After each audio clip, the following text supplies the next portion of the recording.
आदि अनादि पर्व में मालवा की महक महसूस हुई जब प्रभुलाल मालवीय और उनके साथियों ने लोक शैली में भजन प्रस्तुत किए।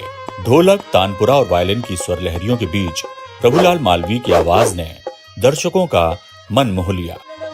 भोग लगाया गजानंदी गजधारी, सिद्धि करो हमारो काम गजानंदी गजधारी। हो भुलिया ने राह बताया